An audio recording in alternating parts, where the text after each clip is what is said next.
saat ini kan concern Kang Deddy juga soal lingkungan adalah bagaimana kan membenahi gitu kan gunung-gunung gitu kan, hutan-hutan yang saat ini sudah dibabat habis oleh pengusaha-pengusaha. Apakah nanti akan dilakukan moratorium gitu kan, moratorium tambang gitu kan, diperbaiki kembali gitu. Saya kira itu langkah yang harus menurut saya. Kalau misalkan kita mau lihat Jawa Barat, artinya ya diakui atau tidak, Jawa Barat itu tanah-tanah atau gunung-gunung atau bukit-bukit di Jawa Barat itu digunakan sebagian besar untuk menjadikan pulau di Jakarta.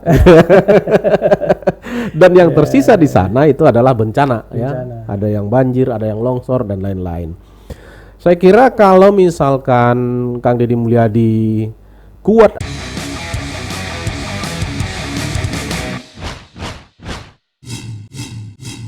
Selamat datang di channel Satrio Busido. Weekend ini kita akan kembali menyaksikan debat calon gubernur Jawa Barat gitu ya Bang ya. Ya. Untuk weekend ini sebagai debat kedua itu akan mengambil tema industri kreatif, lingkungan, budaya dan moderasi agama. Saya rasa dari tema debat kedua ini bakal dilompat habis sama Kang Deddy Mulyadi. Iya. Ini tema-tema yang dalam keseharian secara narasi dikuasai oleh Kang Deddy Mulyadi gitu ya. Saya kira bukan hanya narasi dan praktek langsung. Prakteknya juga. Praktek langsung. Artinya kalau kita bicara industri kreatif ya kita bisa pakai sebagai indikator atau parameter apa yang dilakukan di Jawa Barat itu. Dari desa pada umumnya, artinya itu memiliki nilai kreativitas yang cukup tinggi. Dan itu bisa menjadi semacam ya pusat seni juga. Di satu sisi mencerminkan bagaimana semacam potret Sunda di masa lampau, kerajaan Sunda di masa lampau. Kemudian banyak juga event-event, kegiatan-kegiatan kesenian ya, seperti ada nyawang bulan dan ornamen-ornamen juga, dan termasuk ya tingkat kebersihannya. Artinya itu salah satu perwujudan ya atau indikator lah bahwa industri kreatif itu bukan hanya soal soal narasi gitu, tapi itu praktek langsung yang dilakukan. Nah itu menurut saya yang pertama. Kemudian ya yang kedua itu soal lingkungan. Nah kalau soal lingkungan ini jelas sudah lah. Ini sudah pasti ya. Bagaimana hubungan manusia dengan alam, bagaimana rencana tata ruang, bagaimana ya filosofi ya kayak gunung itu harus bagaimana, sungai itu harus bagaimana, laut itu harus bagaimana. Itu kan sesuatu ya filosofi yang juga kearifan yang tumbuh di masyarakat Sunda yang sering disampaikan Kang Deddy Mulyadi dalam beberapa kesempatan. Yang ketiga itu soal budaya dan moderasi beragama. Kalau soal budaya ya jelas ya. Ini satu pengalaman saja, pernah bertemu dengan salah satu pengasuh pondok pesantren di Kota Sukabumi, yaitu pondok pesantren modern Al-Fat. Al-Fat kalau nggak salah yaitu dengan Kiai Fajar Laksana. Beliau menyampaikan bahwa ya secara personal saya dekat dengan Kang Deddy Mulyadi. Kedekatan kita adalah sama-sama budayawan katanya. Betul. Artinya pengakuan terhadap konsen terhadap nilai-nilai budaya atau pengakuan terhadap bahwa Kang Deddy Mulyadi itu sangat kuat dari sisi kebudayaan, dari sisi budaya, menurut saya itu ya apa yang disampaikan oleh Pak Kiai itu. Jadi kalau nanti misalkan debatnya atau dialognya itu debat lah ya atau dialognya itu tentang beberapa hal yang berkaitan dengan budaya, saya kira Kang Deddy Mulyadi akan menyampaikannya itu lebih filosofis dan lebih mendasar. Lebih mendasar apa yang saya sampaikan bukan hanya konteks simbolisasi budaya gitu ya, tetapi bagaimana nilai-nilai kebudayaan itu dipandang lebih luas.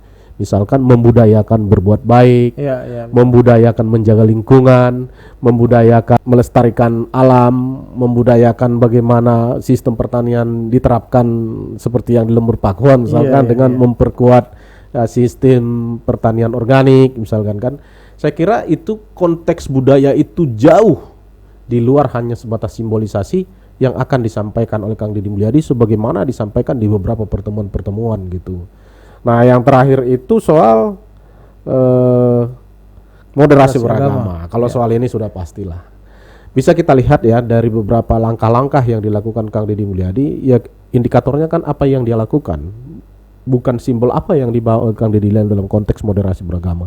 Artinya bagaimana membangun toleransi dari sikap moderat seorang beragama gitu. Artinya ini kan kaitannya erat dengan ya sikap intoleran, kaitannya erat dengan ya radikalisme. Itu akan sangat penting menurut saya disampaikan ke publik, sehingga semua elemen masyarakat yang ada di Jawa Barat merasa akan terayomi. Kita mungkin nggak akan menduga-duga lagi Kang Deddy Mulyadi akan sangat ya fasih lah ya, atau sangat kuat dalam penyampaian gagasan itu. Kenapa? Karena memang langkah-langkah itu dilakukan selama ini. Apa indikatornya? Ya Kang Deddy Mulyadi itu membantu orang, nggak pernah nanya agamanya apa. Iya. Ya kan, mau yang Kristen, mau yang siapapun gitu ya. Ya yang kita lihat dari semua tindakan-tindakan tuh nggak pernah ditanya latar belakangnya apa. Tetapi semua dilakukan tuh berdasarkan apa yang menjadi ajaran semua agama. Berbuat baik terhadap siapapun gitu. Sisi humanismenya saya kira ya itu yang akan disampaikan nanti di sana gitu dalam debat itu. Saya nggak tahu apakah ini nanti kalau kita kaitkan dengan keadaan-keadaan yang ada sekarang itu, isu-isu yang menerpa beliau, apakah ada keberanian nanti untuk mengkontra itu? Karena di luar sana kan ada seolah-olah bahwa apa yang dilakukan Kang Deddy Mulyadi ini kontra terhadap salah satu agama gitu ya, berdasarkan narasi yang dibangun oleh salah satu pendukung paslon gitu.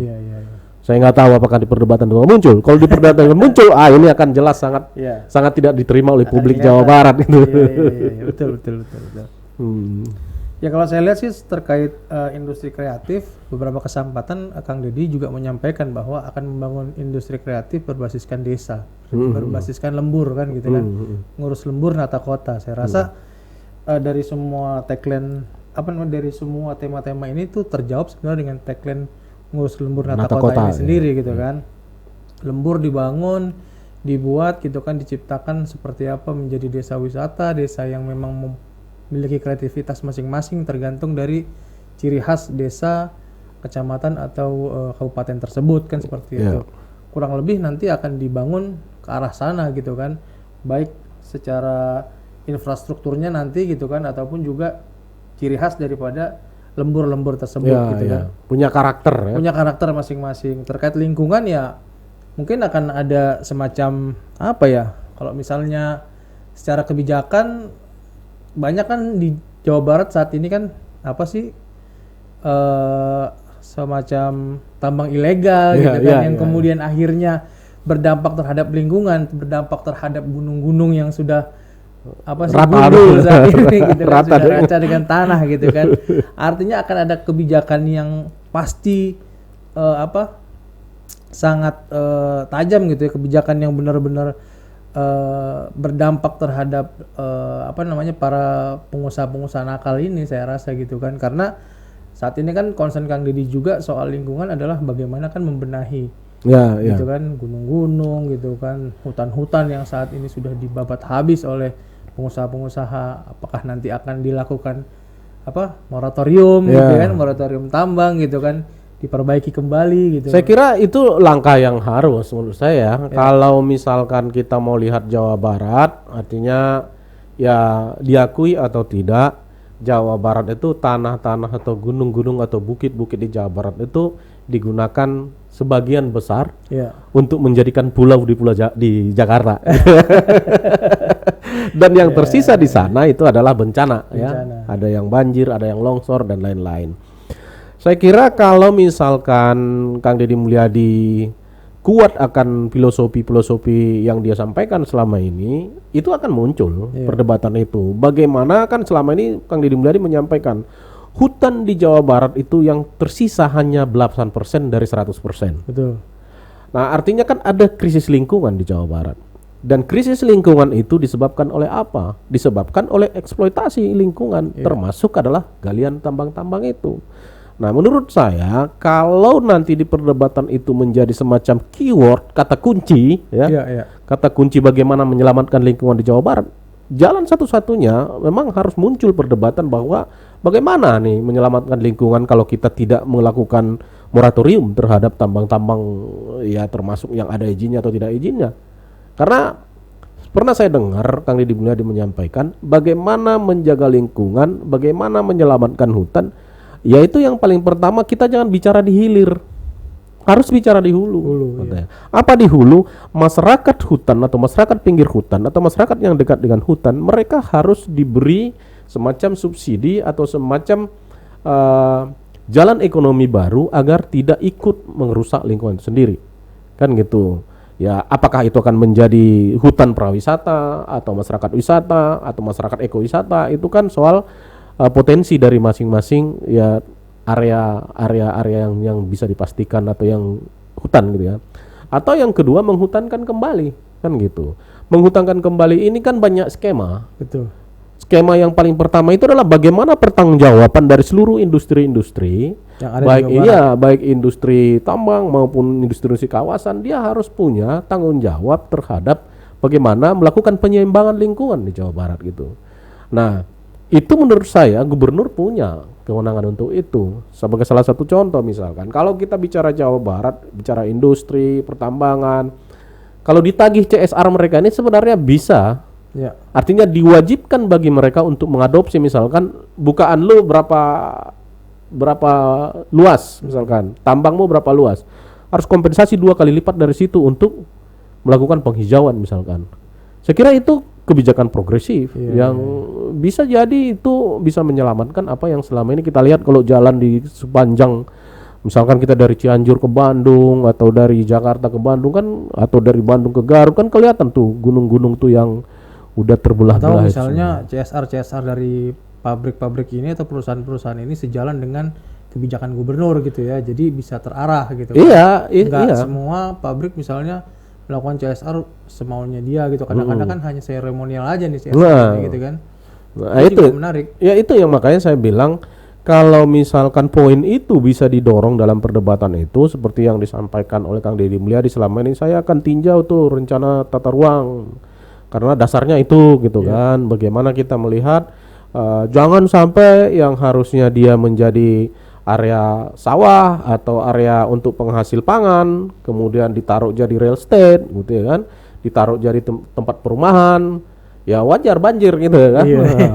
Nah, jangan sampai yang dia harusnya jadi hutan penyangga atau hutan penjaga mata air tapi dilakukan alih fungsi misalkan. Nah, hal-hal ini memang ya akan mendapat beberapa konsekuensi. Konsekuensi yang paling pertama itu akan ada resistensi ya orang yang menikmati dari kerusakan lingkungan sendiri.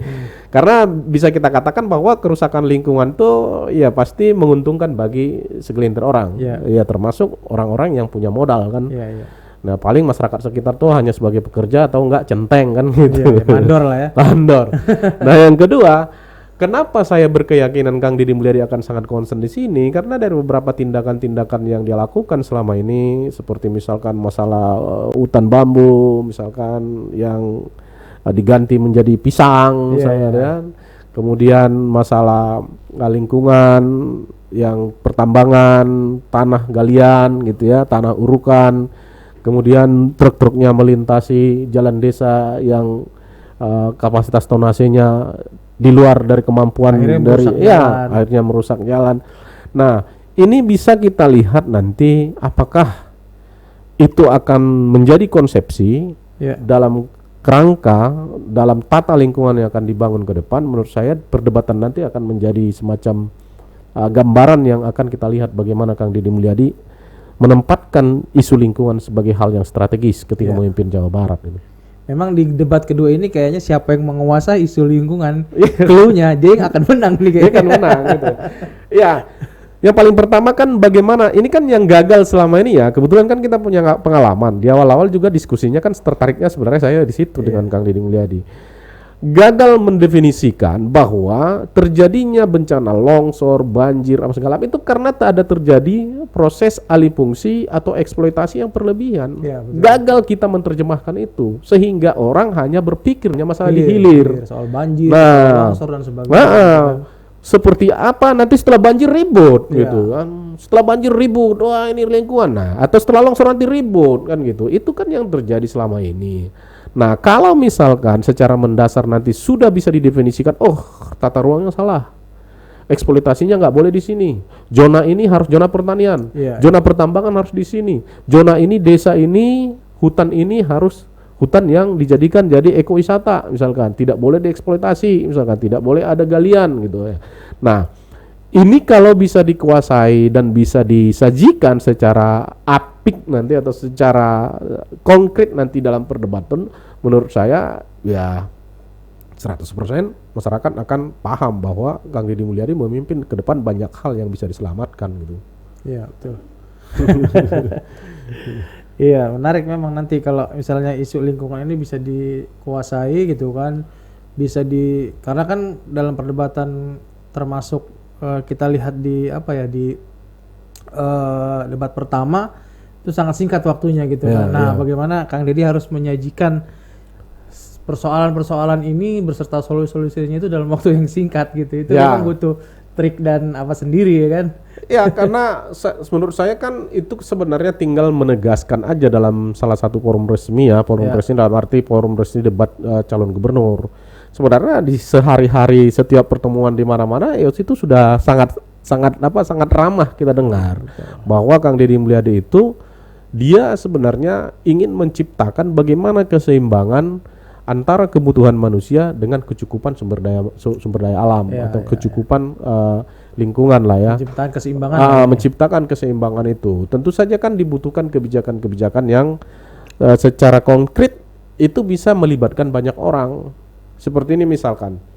Saya berpikir ke depan kalau bisa misalkan ada semacam advokasi kebijakan dari penggiat lingkungan di Jawa Barat untuk mendorong seperti yang saya bilang tadi. Jadi tidak berbicara di case, tapi mengadvokasi kebijakan. Bagaimana mendorong agar mengawal gubernur untuk mengeluarkan satu kebijakan yang bisa membuat semacam Satgas Hijau Jawa Barat misalkan dan melibatkan semua stakeholder, masyarakat setempat dilibatkan, kemudian penggiat lingkungan dilibatkan untuk mendorong semacam upaya bersama untuk mendorong gerakan penghijauan kembali di Jawa Barat gitu, atau penyelamatan lingkungan Jawa Barat. Bisa nanti misalkan namanya ya Satgas Hijau Jawa Barat misalkan, atau Masyarakat Hijau Jawa Barat. Nah itu misalkan ide-ide ini menurut saya itu penting sekali dilakukan agar upaya-upaya atau kebijakan-kebijakan lingkungan itu atau penyelamatan lingkungan itu bukan hanya sebatas seremoni gitu. Jadi ada gerakan. Karena kalau udah ada gerakan kan berarti ada hal yang mau dicapai. Jadi bukan hanya sebatas seremonial gitu. Ada tujuannya. Ada tujuannya gitu. Misalkan nih, kalau kita persentasekan misalkan nilai kerusakannya misalkan ya sekitar 45% misalkan atau 50% kerusakan lingkungan Jawa Barat misalkan ya. Dari data yang sudah dihimpun dari semua penelitian, lembaga-lembaga yang bergerak di bidang lingkungan misalkan dapat. Bagaimana gerakan ini kita target misalkan tuh menurunkan dari 45 itu jadi 40 gitu. Dari 40 tahun kedua itu misalkan tuh jadi 30 gitu. Nah, jadi ada indikator-indikator dan parameter-parameter yang jelas soal gerakan penyelamatan lingkungan di Jawa Barat gitu. Tapi itu memang harus advokasi kebijakan, bukan advokasi case. Yang selama ini kan terjadi advokasi kasus. Ketika terjadi bencana atau katakanlah banjir atau katakanlah longsor, orang rame-rame bicara lingkungan. Case advokasinya, tapi dia tidak berbicara tentang bagaimana membuat satu kebijakan atau mendorong satu kebijakan yang itu berdampak secara luas dan bisa dipraktekkan oleh semua orang gitu. Ya. Kalau yang satu lagi nih yang terakhir adalah soal budaya dan moderasi agama. Ya, ini mungkin akan lebih menyerang personifikasi Kang Deddy Mulyadi kali ya. Saya kira ya kalau pikirannya sempit ya mungkin ya. Iya. Tapi kalau para tiga kandidat yang lain misalkan memahami konteks dari ini kita mau memilih pejabat publik gitu loh. Ya kan? Ini kita memilih pejabat publik yang tentu saja pejabat publik itu harus berdiri di antara seluruh elemen. Berdiri di antara seluruh elemen itu baik itu keyakinan, budaya, ya harus berdiri. Dia nggak boleh memihak atau memakai salah satu term khusus dalam konteks kepemimpinan dengan mendefinisikan misalkan saya itu mewakili entitas agama A gitu, mewakili entitas agama B, nggak boleh, ya kan? Maka saya agak senang dan tertarik dengan Kang Deddy Mulyadi itu, walaupun terjadi hal-hal seperti itu, serangan-serangan personal, dia tidak dilayani dengan argumentasi yang sama gitu. Misalkan nih A menggunakan argumentasi soal patung apa segala macam. Ya kadang tidak ada orang yang berlevel agama yang sama untuk menyatakan tidak seperti jadi tidak ada pembenaran yang dalam satu dalam satu entitas agama yang sama gitu. Nah itu sehingga tidak terjadi semacam pembenaran teologis ya kan, dari satu agama yang sama gitu. Nah itu menurut saya tidak akan meruncing perdebatan itu dan tidak akan diterima, karena itu tadi kita mau milih pejabat publik kok, bukan mau milih petinggi satu agama gitu, organisasi agama gitu. Tapi ya Kang Deddy Mulyadi pasti akan lebih menguasai soal budaya khususnya Sunda gitu ya. Bicara budaya kan ini kan pasti kan arahnya akan ke budaya masyarakat Sunda gitu kan. Artinya dengan kapabilitas dan juga penguasaan budaya yang saat ini ada di masyarakat Sunda, Kang Deddy Mulyadi saya pikir lebih memahami struktur budaya dan juga lebih memahami hal-hal yang bersifat kebudayaan masyarakat Sunda gitu kan. Sehingga kalau kita juga pernah menyampaikan dalam beberapa podcast kita bahwa Kang Deddy Mulyadi ini adalah pemimpin Sunda kan itu berkarakter Sunda. Itulah yang mau kita dorong Kang Deddy Mulyadi gitu, identifikasi politiknya Sunda. Identifikasi politiknya Sunda. Maka tapi satu pesan saya ya mudah-mudahan nanti itu muncul ya. Satu pesan saya, harus ada keseriusan bicara tentang hubungan antara bencana alam dengan eksploitasi alam. Itu harus benar-benar disampaikan. Termasuk saya berharap ada narasi yang muncul bagaimana mengevaluasi eksploitasi alam yang terjadi di Jawa Barat. Apakah itu bahasanya moratorium izin? Apakah namanya peninjauan kembali izin-izin yang sudah dilakukan, atau misalkan inventarisir mana yang tidak punya izin, mana yang punya izin. Itu menurut saya harus benar-benar muncul dalam perdebatan itu, sehingga kita tidak semacam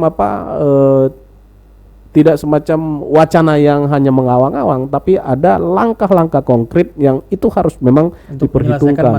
Iya, untuk masalah lingkungan yang itu adalah dibahas di masalah hulunya, yaitu kebijakan gitu, bukan dibahas masalah hilirnya doang. Gitu. Siap.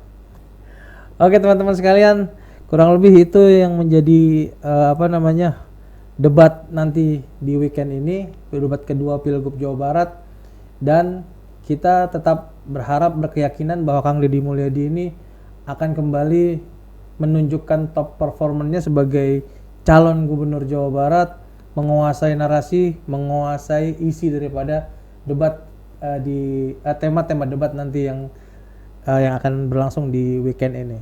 Ya, Bang? Siap. Baik, teman-teman sekalian, sekian dari kami.